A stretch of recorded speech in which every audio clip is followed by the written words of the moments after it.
हर हर महादेव मेरे बच्चों। आज का प्रश्न बड़ा ही विचित्र भी है और बड़ा ही गंभीर भी। विचित्र इसलिए कि ये दूसरों की बीमारी है और गंभीर इसलिए क्योंकि इसका असर तुम्हारी सेहत पर पड़ रहा है। तुमने पूछा है बाबा जी पड़ोसी की ताक झांक से कैसे बचें? बेटा, घर ईंट पत्थरों से बनी चार दीवारें नहीं होता। घर वो जगह है जहां हम अपने सारे मुखौटे उतार देते हैं। हम वही हैं जो हम सच में हैं। लेकिन जब आपको लगता है कि कोई आपको हमेशा देख रहा है, कोई तुम्हारे घर की बातों को सुनने के लिए कान लगाए बैठा है, तो वो घर नहीं लगता, वो एक बिग बॉस का स्टेज लगने लगता है ना? मन में क्रोध आता है, चिड़चिड़ाहट होती है। ऐसा लगता है कि हमारी निजता का हनन हो रहा है। तुम सोचते हो इन्हें और कोई काम नहीं है क्या? ये अपनी जिंदगी क्यों नहीं देखते? पर बेटा यहीं रुक जाओ। सबसे पहले तो ये समझो कि ये समस्या बाहर नहीं है, ये समस्या भीतर है। पड़ोसी की आदत है ताक झांक करना, ये उसका स्वभाव है। जैसे कुत्ते का स्वभाव है भौंकना और मच्छर का स्वभाव है भिनभिनाना। तुम मच्छर से ये उम्मीद नहीं कर सकते कि वो मंत्रोच्चारण करेगा, वो तो भिनभिनाएगा ही। दुख तुम्हें पड़ोसी के देखने से नहीं हो रहा, दुख तुम्हें इसलिए हो रहा है क्योंकि तुम उसकी नजर को महत्व दे रहे हो। तुमने अपने घर की शांति का रिमोट कंट्रोल उस पड़ोसी के हाथ में दे दिया है। उसने खिड़की खोली और यहां तुम्हारा मूड खराब हो गया।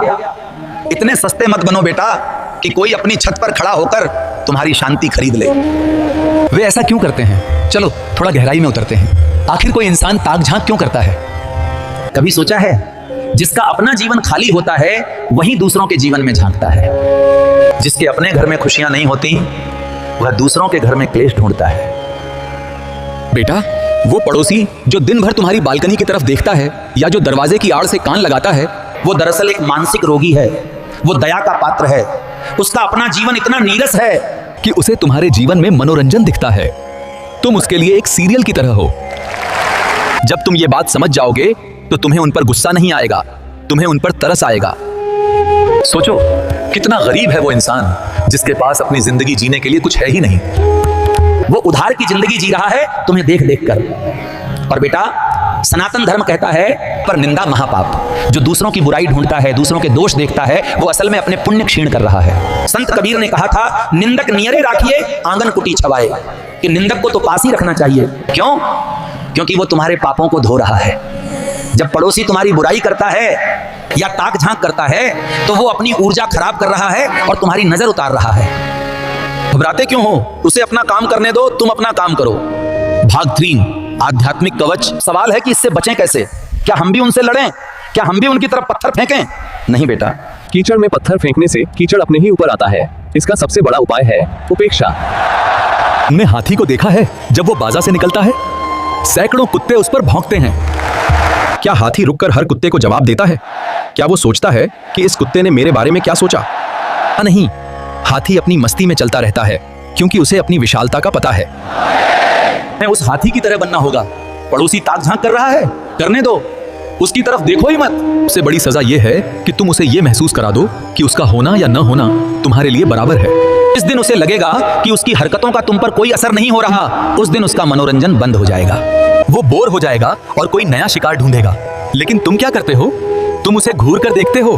तुम घर में आके उस पर चर्चा करते हो, तुम उसे ऊर्जा देते हो। बेटा, ध्यान एक भोजन है। जितना तुम उस पर ध्यान दोगे उसकी आदत उतनी ही मोटी ताजी होती जाएगी। उसे भूखा मार दो, उसकी तरफ देखना बंद कर दो। अपने घर के चारों तरफ एक अदृश्य कवच बना लो। यह कवच है अपनी दुनिया में मस्त रहने का कवच। जब तुम अपने परिवार के साथ हंस रहे हो तो इतना खो जाओ कि तुम्हें याद ही न रहे कि दीवार के उस पार कोई कान लगाकर सुन रहा है।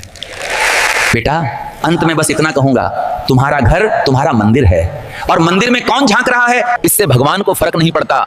भगवान अपनी समाधि में लीन रहते हैं। तुम अपने घर के देवता हो, अपनी शांति भंग मत करो। दुनिया का काम है देखना, तुम्हारा काम है जीना। इतनी शान से जियो कि देखने वाले देखते रह जाएं। तो ये दरबार सबका है जो सत्य, प्रेम और सनातन को मानता है। अगर आपके पड़ोस में भी ऐसे सीसीटीवी कैमरे लगे हैं तो मुस्कुराइए और जुड़िए इस परिवार से। सब्सक्राइब करिए। आपकी हर बात यहाँ आशीर्वाद बनकर गूंजती है। सभी एक बार कमेंट में लिखिए जय श्री राम।